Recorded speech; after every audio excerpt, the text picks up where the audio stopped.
এই রান্নাঘরে সব লোককে স্বাগত জানাই। আজ দেখো আমি কমলি শাক ভাজা করবো। এই যে কমলি শাক, সব লোক ছোট ছোট করে কমলি শাক কাটো, কিন্তু আমার ঘরে এই যে এরকমভাবে কমলি শাকটা কাটা হয়। এই যে দেখো কত বড় বড় করে এইভাবেই কমলি শাক কাটবা। আর এক বাটি পেঁয়াজ দেখি ভাজবা। এই যে এক বাটি পেঁয়াজ, ঠিক আছে। দেখো কড়াটা কিন্তু অলরেডি গরম। এই যে কড়া গরম হয়েছে, এবার আমি যে শাকগুলাকে ঢাই দেবা।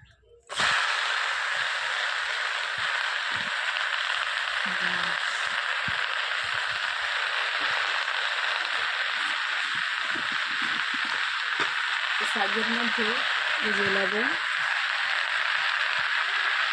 পরিমাণ মতো লবণ,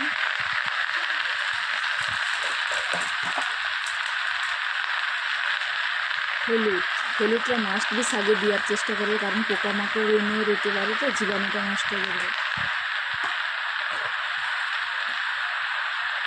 আর একটু সাদা তেলটা দেওয়ার কারণ এই যে নরম শাক যদি হয় তাহলে শাকটার গায়ে একটা শাক জড়বে না, সুন্দর ঝুরঝুরে ভাজা হবে।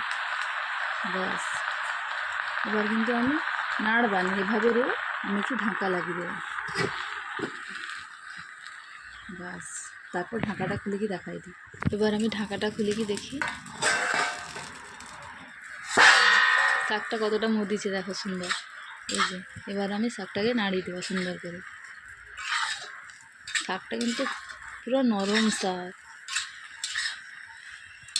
এই যে ভালো করে নুন, হলুদ, তেল একসাথে মিক্সড করতে হবে, নাই তো ভালো করে নাই মিক্সড কর না। এই যে হলুদ না, হলুদ চাকা চাকা হয়ে রইতে পারে শাকে, একটু ভালো করে মাখিতে হবে। এই যে দেখো, এই যে হলুদটা চাকা চাকা হয়ে রইতে পারে, এই যে এরকম এরকম করে একটু করবো। দেখবো শাকটার সাথে হলুদ, লবণ আর তেল সুন্দরভাবে মিক্সড হয়ে যাবে।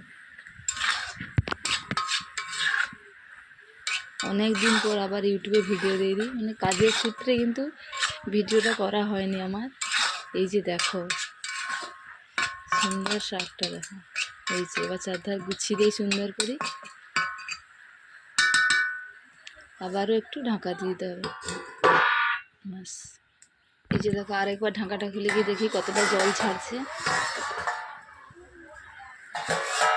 এই যে দেখো চারধার কত সুন্দর জল ছাড়ছে, দেখো। আর শাকটা দেখো তেল দেওয়ার কারণে শাকটার গায়ে কিন্তু শাক লাগেনি।